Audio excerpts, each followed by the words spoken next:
to shoot at the Newport Aquarium some of their marketing materials. That led, and I'll show you, to being on Shark Week. That's pretty cool. So you never know what it can lead to. It's also a great chance to practice new posing, crazy ideas, and for other photographers, other venues, new gear, new things that you're excited about. Maybe it's a dress with some crazy sleeves, right? How does that work in the real world? How does it work and function in photo shoots? DJs. I know, you just got back from a DJ convention, or how many people got back from Wedding MBA? When I come back from a photographer's convention, I'm so excited, you guys. I'm like, okay, I'm gonna grab my model, and we're gonna put a piece of plexiglass down, and then we're gonna make it rain in the studio. It's gonna be amazing, right? You get your model, and I will have to preface this with saying, I'm very big in, I do have paying clients, and a lot of times, they were previous couples, and I'm photographing their maternity shoot. So I'm like, hey, Laura, oh my gosh, okay, I got this idea, I'm so excited. The last 5 minutes of your photo session, I'll add a couple extra minutes. Can we try this? And they're like, what are we doing now, Brenda? Because I shot their wedding, so they know I get ideas after the engagement session and wedding. And they're like, okay, so you put down your maternity client or your sister-in-law, and you put down the piece of plexiglass and you pour some water on there. It looks terrible. Right? You're like, okay, that's okay, like let's have her turn and then let's do this. So you make it work, right? You get those safe photos, you get your tight shot, your wide shot, all of those different types of photos, but then you have some fun. And I guarantee your clients, they'll get into it too, because you make it about them. You say, you know what? I know that you love Star Wars, right? So I know you're gonna bring out some Star Wars flair at the end of the night. And I'm gonna bring those video lights. I'm gonna grab my DJ friend. My videographer's got a crazy new video light he's so excited to use. So we're gonna backlight you. So bring that lightsaber and let's have fun. Another great thing about concepting these different types of events is being able to learn how you can go from your head to paper to actually achieving that look. And I think that's really key. And that, if you can show that to your couples and your clients, that is harder to do than it looks. So that's always a great thing to practice. And I want you to think about leaning in and refining your craft, always getting better. When you play a musical instrument, you practice scales. Oh, terrible, right? Or maybe you practice knitting or different things. My husband jokes about medicine. They call it a practice because you're continually doing it. You're learning. Our doctors don't just sit around at night, right? They look up journals. They learn. They're curious. So keep refining that craft. And I will tell you, okay, I know, let's see, how many people have been in business for like 1 to 5 years? Okay. 5 to 10? All right. 11 to like 15, okay, yep, 16 to like 20, yep, okay, 20 plus, yep. All right, so here's the thing. I don't know about you guys, I've been to a lot of photographer events, I love my photographer friends. You learn all the stuff, right? You're like, okay, I'm getting a little marginally better, but guess what? You haven't worked on your marketing and your business.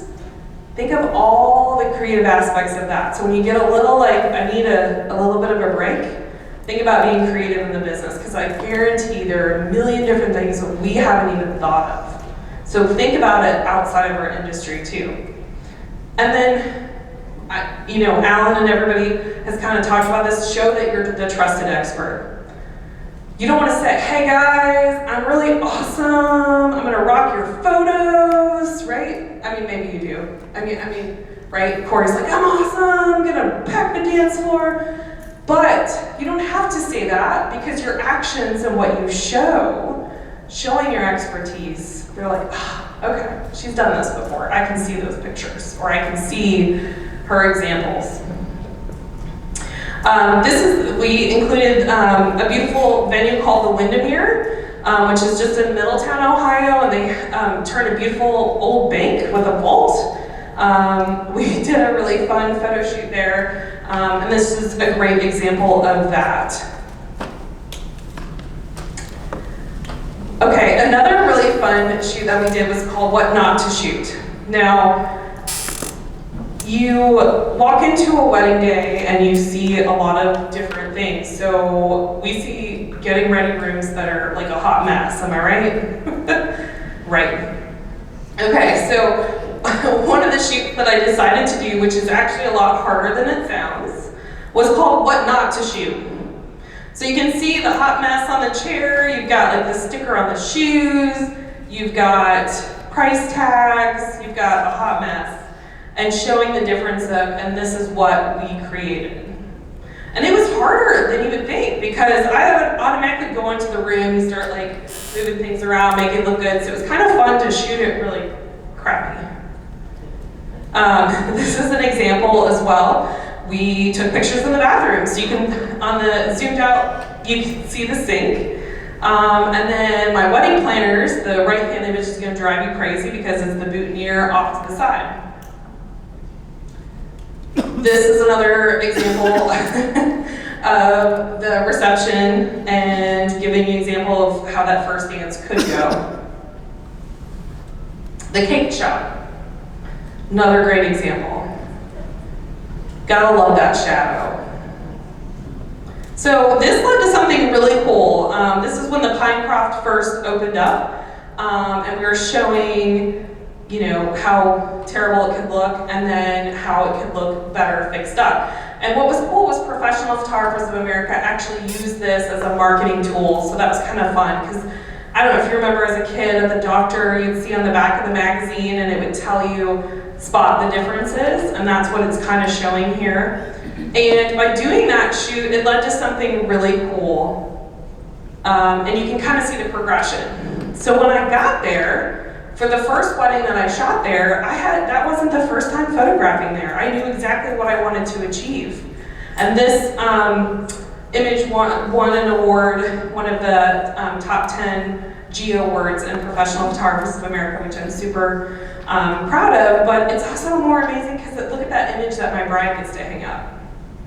And, you know, honestly, you know, one of the nicest couples, and she goes, I do look really beautiful.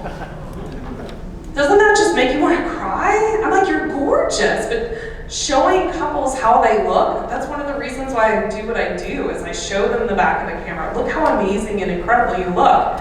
And I guarantee I wouldn't have gotten that picture as the first image on the back of my camera if I didn't already know what type of photo I was going to do. I knew in my head. All right, I am a goal digger. You got to know what you're going for, otherwise how are you going to get there? So by doing and updating your portfolio, getting those images can lead to getting published, and that in turn leads to bookings. Now I know a lot of you are like, Brenda, I'm not a photographer. Great. Do you know how many people I love to work with? How many photographers and videographers? Let me ask this. If somebody was like, Brenda, Bob, love your photos. Can I use those in social media and tag you and take the time to put every vendor on there and take the time to write out a really cute synopsis? And then guess what? I'm going to put it on Instagram. I'm going to put it on Facebook. I'd be like, yes, right? We all have like 5 million things that we need to be working on. So don't be afraid to ask. And you know what? Dream big. Ask that photographer.